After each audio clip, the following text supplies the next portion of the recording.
아멘.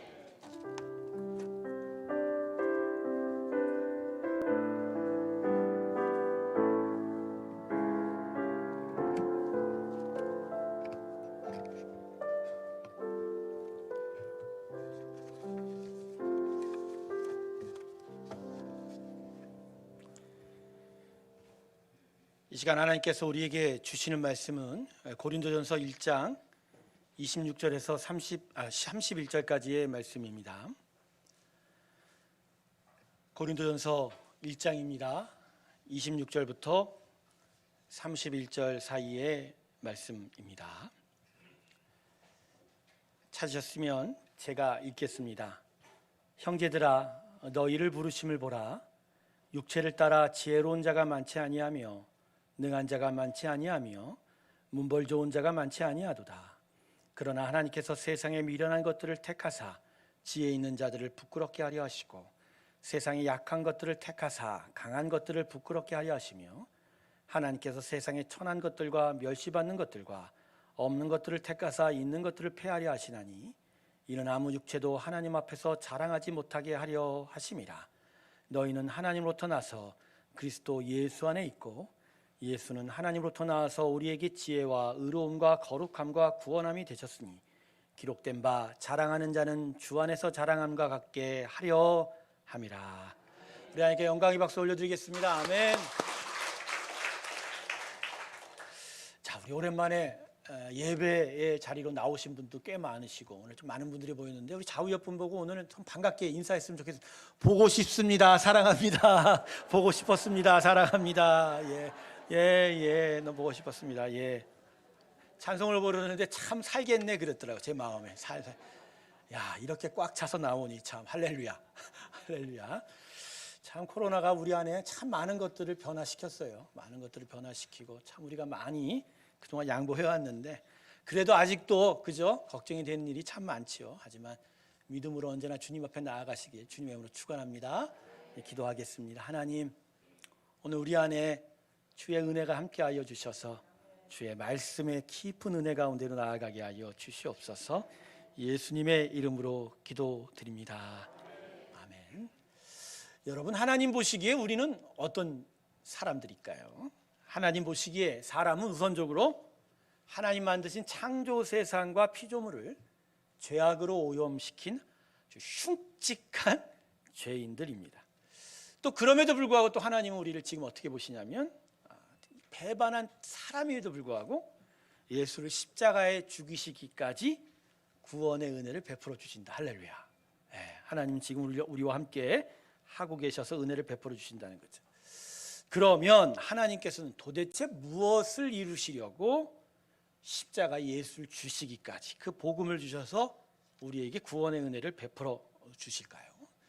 자, 오늘 본문의 말씀을 통해서 저는 여러분과 함께 하나님이 왜 우리를 택하셨는지 또 우리로 하여금 복음의 자녀로 삼으셨는지를 좀 분명히 배워보기로 합니다. 자, 오늘 본문의 배경은 고린도 교회이지요. 고린도 교회 여러 문제들이 있는 가운데 바울이 고린도 교회를 위해서 여러 교훈들을 편지로 보냈는데 그 첫 번째 편지인 고린도 전서 말씀입니다. 고린도 교회는 정말 하나님의 은혜를 많이 받은 교회였어요. 고린도전서 1장을 보면 풍성한 은혜와 또 7절을 보면 부족함이 없었다고, 은사에 부족함이 없었다고, 정말 하나님의 크신 은혜가 있었다고 기록하고 있습니다. 그러니까 성도들과 교회에 하나님의 크신 은혜를 풍성히 부어줌으로 말미암아 그 성도들이 보다 더 은혜에 따르는 순종하는 삶을 살기를 원하고 또 그 교회가 더욱더 견고하게 세워져 가기를 하나님 정말 기대했었다는 거죠. 그런데 이 고린도 교회가 하나님의 기대와는 다른 일들이 나타나기 시작했습니다. 특별히 아주 심각한 문제가 나타났는데 그것은 바로 그들 안에 분열이 생겼다는 거죠. 자, 우리 자막 한번 볼까요? 고린도전서 1장 11절에서 12절 우리 같이 한번 읽을까요? 시작. 내 형제들아, 근로의 지편으로 너희에 대한 말이 내게 들리니 곧 너희 가운데 분쟁이 있다는 것이라. 내가 이것을 말하거니와 너희가 각각 이르되 나는 바울에게, 나는 아볼로에게, 나는 게바에게, 나는 그리스도에게 속한 자라 한다는 것이니. 아멘. 당시 고린도 교회 성도들은 고린도 교회를 이곳 이모 저모로 살폈던 또 오고 갔던 많은 교회 리더들을 따라 분열되고 갈등되어 있었다는 것이죠. 그것을 들은 바울이 지금 본문을 통해서 이들에게 영적 교훈을 가르쳐주고 있습니다. 근데 왜 고린도 교회 성도들이 이렇게 나누어졌을까요? 왜 이렇게 갈라졌을까? 자, 그 실마리를 우리는 고린도전서 4장 1절에서 찾아볼 수 있는데, 다음 본문 자막 한번 또 볼까요? 고린도전서 4장 1절 제가 읽을게요. 사람이 마땅히 우리를 그리스도의 일꾼이요 하나님의 비밀을 맡은 자로 여길지어다. 야, 여러분, 이 말씀을 놓고 이것을 한번 거꾸로 해석해 보면 고린도 교회 성도들한테 지금 어떤 일이 벌어지고 있냐면, 교회 지도자들을 인간적인 잣대로 판단하고 생각하고 있었다는 거죠. 또 미루어 보면 스스로들이 서로를 인간적인 잣대로 보고 있었다는 것이죠. 하나님의 교회, 하나님이 불러서 하나님이 선택하여 세운 수많은 성도들과 또 리더들인데, 그걸 사람의 시선과 판단으로 보고 있으니 그것 때문에 서로 시기하고 미워하고 갈등하고 있었다는 거예요. 그래서 바울이 지금 이 4장 1절의 말씀처럼 나는 사람의 일꾼이 아니라 하나님의 일꾼, 하나님의 비밀을 가르친 자다라고 이렇게 가르쳐주고 있는 거죠. 그래서 우리는 이 본문 말씀을 통해서 고린도 교회 성도들의 이 태도와 생각을 미루어 짐작할 수 있고, 그래서 그들 가운데 분열이 왜 나타났는지를 짐작해 볼 수 있습니다. 그 이유는요, 하나님의 풍성한 은혜와 은사를 받았음에도 고린도 교회 성도들이 여전히 세상적인 가치관과 생각에 매여 살고 있었기 때문인 거예요. 하나님이 택하여 부르신 그 하나님의 구원의 진리에 그들이 매여 있었다면 결코 이런 불륜이 나타날 수가 없었다는 것이죠. 고린도 교회 성도들은 세상이 살아가는 방식과 질서를 여전히 따르고 있었던 것입니다. 머리로 입으로는 하나님을 아멘으로 부르고 믿습니다고 했지만 실제 삶에 있어서는 복음대로, 예수가 가르치는 대로, 예수가 그들의 주인인 것으로 살지 않았다는 것이죠. 그들은 여전히 자기의 주인이었습니다.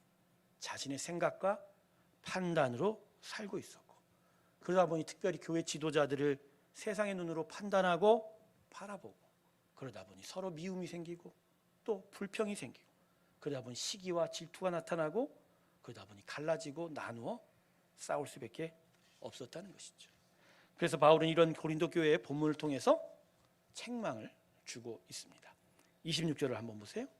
형제들아, 부르심을 봐라.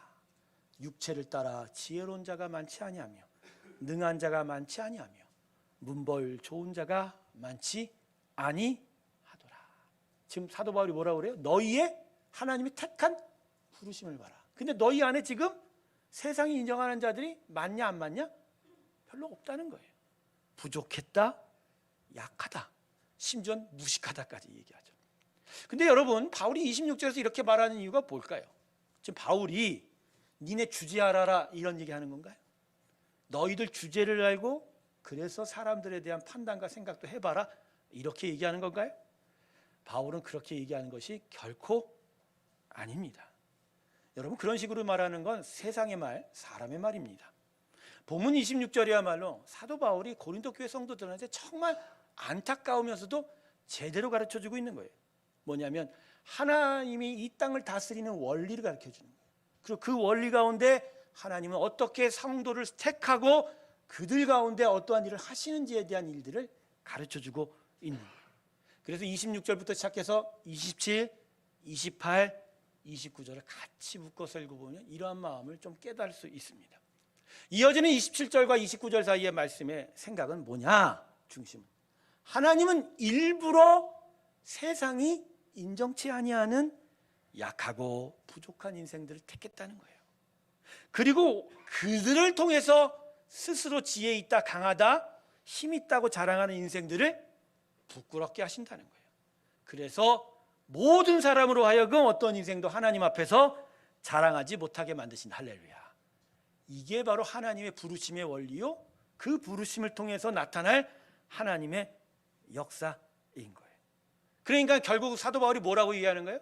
성도의 부르심 속에 나타날 건 오직 하나님의 하나님 되심이 드러나는 것이다. 할렐루야. 하나님의 하나님 되심이 드러나는 거예요. 결국은 바울은 26절과 29절 사이에서 복음의 결론을 얘기하는 거예요. 복음의 결론이 뭐예요? 결국 우리가 구원받은 우리가 부어지는 게 아니라 구원받은 우리를 통해서 뭐가 드러나야 된다고요? 하나님의 하나님 되심. 할렐루야. 그분의 영광이 드러나는 게 복음의 최종 결론이에요. 그러니까 고린도 교회 성도들은 이 복음의 결론이 아직 적용이 안 된 거예요. 여전히 자기를 위한 복음인 줄 알고 자기를 위한 것인 줄 알고, 그런 여기 자기 자랑하고 자기 판단하다 보니 서로가 시기하고 다투고 미워할 수밖에 없고, 그래서 너희들 지금 싸우고 있다, 이렇게 이야기하는 것이죠. 결국 그 복음의 최종 결론은 오직 하나님의 영광을 드러내는 일이다. 그래서 오늘 본문 30절과 31절에서 사도 바울이 고린도 교회 성도들에게 지금 이렇게 외칩니다. 제가 읽을게요. 너희는 하나님으로부터 나서 그리스도 예수 안에 있고, 예수는 하나님으로부터 나와서 우리에게 지혜와 의로움과 거룩함과 구원함이 되셨으니, 기록된 바 자랑하는 자는 주 안에서 자랑하나 함과 같게 하려 함이라. 할렐루야. 그러니까 뭐라고 하는 거예요? 예수 안에서 오직 하나님만 자랑하라. 하나님만 자랑하라. 그러니까 하나님을 자랑하게 되면 당연히 하나님의 생각이 정말 우선하고, 또 그 하나님의 생각과 뜻이 자리 잡게 되면 자기의 생각들은 점차 내려지게 되면, 그러면 싸울 일이 없고 다툴 일이 없다라는 거죠. 근데 어떻게 이렇게 서로의 미움과 시기다툼으로 이렇게 다투고 나누어졌느냐? 여전히 너희에게는 복음의 결론이 나타나지 않았다라고 하는 것이죠. 사랑하는 우리 새롭교회 성도 여러분, 예수의 복음의 최종 결론은요, 하나님의 영광이 드러나는 것입니다. 그래서 예수의 복음을 제대로 만나기 시작하면 우리 안에 자기 자랑이 사그라드는 거예요. 자기 자랑. 그리고 뭐만 자랑하기 시작해요? 하나님. 여러분 진짜 예수 잘 믿는 사람들 보면요, 그 입에 뭐만 나타나요? 예수만 나타나요. 예수님 좋아요, 예수님 좋아요, 예수님 좋아요. 가끔은 저 사람 저 입만 그러는 거 아니야? 근데 그 삶에서도 예수님을 너무 좋아하니까 양보하고, 손해를 볼지언정 양보하고, 자기가 뒤로 물러서고 하나님을 드러내고 예수의 사랑을 드러내는, 바로 그게 제대로 복음 만난 자의 모습이다. 왜? 복음이 결국 우리 안에서 나타나는 것이 이거기 때문에. 예수의 복음이 우리 안에 들어오잖아요. 우리 영이 깨어나죠. 그래서 하나님을 볼 수 있게 해요. 하나님을 분명히 바라보고 그분의 살아계심을 알아요. 그러면 그 높고 위대하심 안에 자기가 아주 작아져요. 근데 작다고 못 사는 게 아니에요. 오히려 큰 것이 들어오니까, 그죠? 이 작은 것 안에 큰 것이 들어오면 감당 못할 그 행복감이 있어요. 만족감이. 그러면 진짜 하나님을 높여가게 되는 거예요. 그러면 자기 자랑이 있어요, 없어요? 없어요. 자기 자랑. 자기가 크니까 자기 자랑을 하지, 결국 사람은 자기 안에 뭐가 큰지에 따라 사는 겁니다. 하나님이 크면 하나님을 말합니다. 할렐루야. 근데 여전히 자기가 크면 자기를 이야기하는 것이죠. 그래서 예수의 복음의 결론은 하나님만 자랑하는 겁니다. 하나님만 자랑한 우리 새로운 교회 성도 되길 주님의 이름으로 축원합니다. 네, 이 세상의 주인은 오직 하나님 한 분뿐이죠. 네, 그분만이 유일한 하나님이십니다.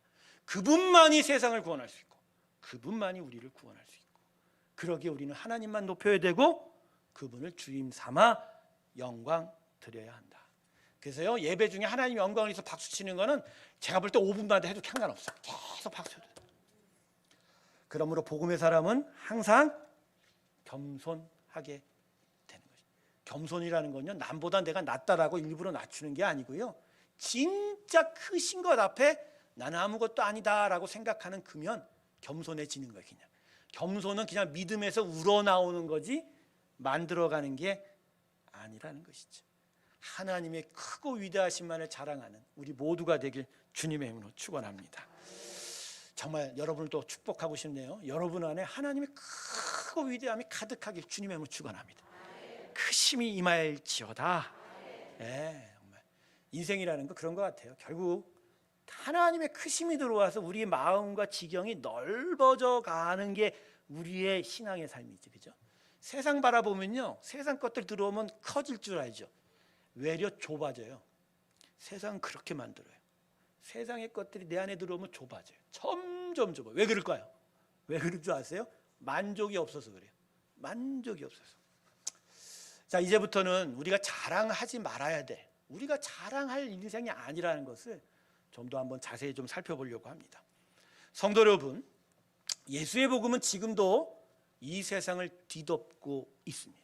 근데 뒤덮고 있다는 것 중에 중요한 부분이 뭐냐면 세상에 제약된 세상의 삶의 질서들을 무너뜨려 가고 있다는 거예요. 왜냐하면 복음은 바로 이 부분에 초점을 맞추기 때문입니다. 여러분, 예수의 복음이 나만 위해서 존재하나요? 예수 복음이 나를 위해서만 존재하나요? 그렇지 않다는 거죠.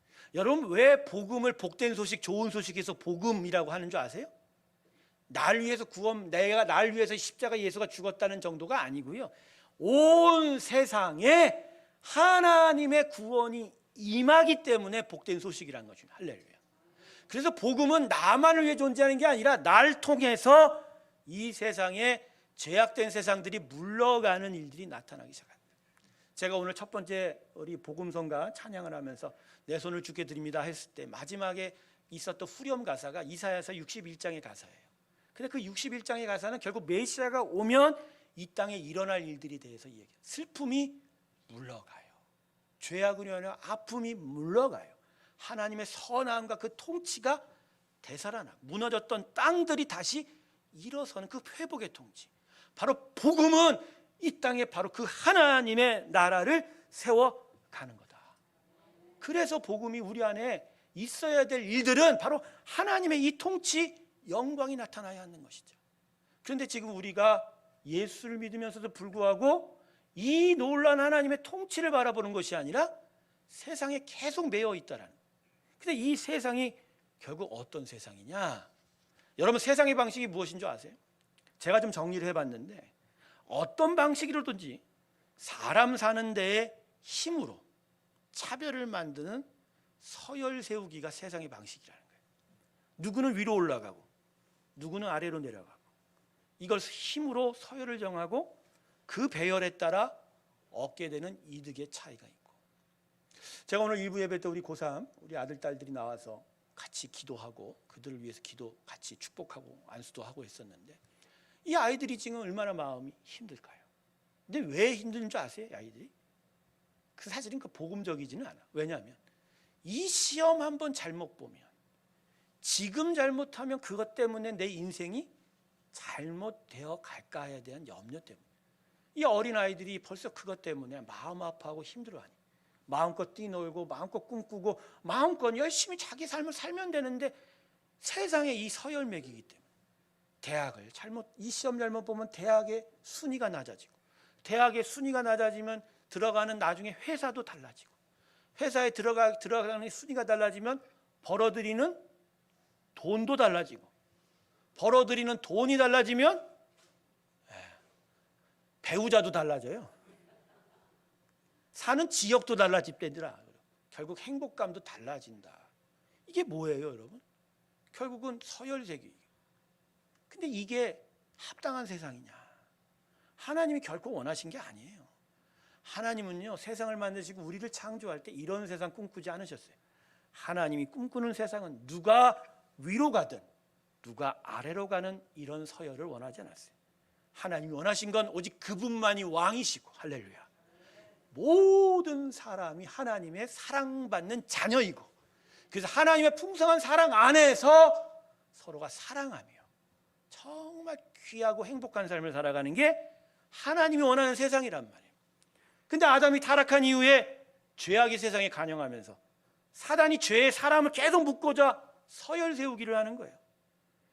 힘세고 잘난 사람이 위로 가고 힘없고 못난 사람들은 아래로 가고, 그 따라서 삶의 편안함과 여러 이익들이 달라지니까 연약한 사람들은 결국 거기에 목을 매게 되는 거예요. 조금 더 내가 힘이 세지고 조금 더 내가 강해지면 내가 얻는 게 많아 보니, 그러다 보니 여전히 죄악 가운데 빠질 수밖에 없고 결국 사망 권세, 죄의 권세에 물들어갈 수밖에 없는 거죠.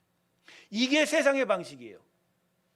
우리가 우리 안에서 높으려고 하고 낮아지지 않으려고 하는 방식이 바로 이 방식이라는 거예요. 바로 고린도 교회 성도들이 여전히 이 방식대로 살아왔다는 거예요. 내가 너희보다 나아, 내가 너희보다 우월해, 그래서 나는 나를 자랑해.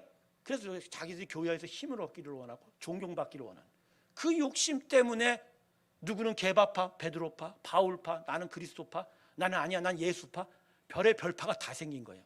쪽파, 양파, 실파만. 자, 예수의 복음은 기본적으로 이 질서를 깨트리는 거예요. 이 질서를 깨트리는. 오직 하나님만이 왕이십니다. 할렐루야. 그래서 그분의 왕되심 안에 우리 모두가 다 자녀로서 살아가요. 누구는 많을 수 있죠. 누구는 적을 수 있죠. 근데 그게 중요한 게 아니에요. 많아도 작아도 서로 사랑하는 거예요. 그리고 오히려 부족한 걸 서로 채워주기도 하고, 그리고 서로 의지하고 같이 가는 삶. 그래서 사도행전 2장을 보고 3장을 보세요. 처음 세워진 초대교회가 뭐부터 했어요? 나누는 것부터 했어요. 서열 세우기가 깨져버린 거예요. 힘센 사람, 강한 사람, 부족한 사람, 가난한 사람은 그 순서가 없어진 거예요. 우리 안에 뭐만 생겨서 그 안에 사랑만 생기고 예배만 생기고, 예수의 복음, 그 예배, 살아있는 영, 참된 사랑. 그래서 그 뒤에 믿음의 역사, 사랑의 수고, 장차 갈 천상의 천국에 대한 예수의 소망. 할렐루야. 이게 복음이라는 거예요. 오늘 우리가 황존직 선출을 합니다. 장로 3분, 권사님 3분, 안수집사 3분. 서열 세우기가 절대 아니면 주님의 문 축원합니다. 아니죠. 그게 아니에요. 힘을 가지려고 내가 뭘 하려고 하는 게 아니라 앞에 서서 더 섬기는 사람. 그래서 정말 애써가며 진짜 하나님 자랑하는 자들을 우리가 뽑고자 하는 거예요. 그래서 그들과 함께 기뻐하며 같이 일하는 꿈꾸는 나라. 저는 그런 새로운 교회를 정말 꿈꿉니다. 정말 하나님 가르치신 대로 정말 귀한 교회. 사람 숫자 많은 건 상관이 있는 게 아니에요. 건물 큰 게 상관이 있는 게 아니에요. 진짜 사랑하고 따뜻하고 제대로 된 복음의 세상. 이게 우리 안에 정말 있어야 될 나라이다. 여러분, 이삭이 2 아들이 있죠? 쌍둥이인 거 알고 계세요? 리브가의 태 안에 형 에서와 동생 야곱이 있었는데 리브가에게 하나님이 음성을 주셨죠. 자, 뭐라고 주셨어요? 정리하면 큰 자가 작은 자를, 이게 무슨 말씀인가요? 하나님이 작은 자인 야곱은 더 사랑하고 에서는 미워했단 말인가요? 아닙니다. 이거는요, 일종의 선언인 거예요. 리브가의 태 안에서 2 아들 사이의 관계가 이렇게 된 건 앞으로 이들의 믿음을 통해서, 이들의 믿음의 선조들을 통해서 하나님의 나라, 구원의 나라는 이렇게 이루어진다라는 거예요. 즉 세상은 큰 자, 강한 자, 장자가 모든 것을 차지하는 그러한 질서이지만 하나님 나라는 그게 아니야. 큰 자든 작은 자든 상관없어. 오직 하나님이 선택하고 부른 자가 하나님 나라를 차지한다. 할렐루야. 그래서 일부러 작은 자인 야곱을 택하고 큰 자인 에서를 내린 거예요. 뭐 사람은 그러죠. 그러면 에서만 억울하겠네? 그건 하나님의 섭리예요. 그 분명한 건 또 나중에 제가 설교로 말씀드리죠.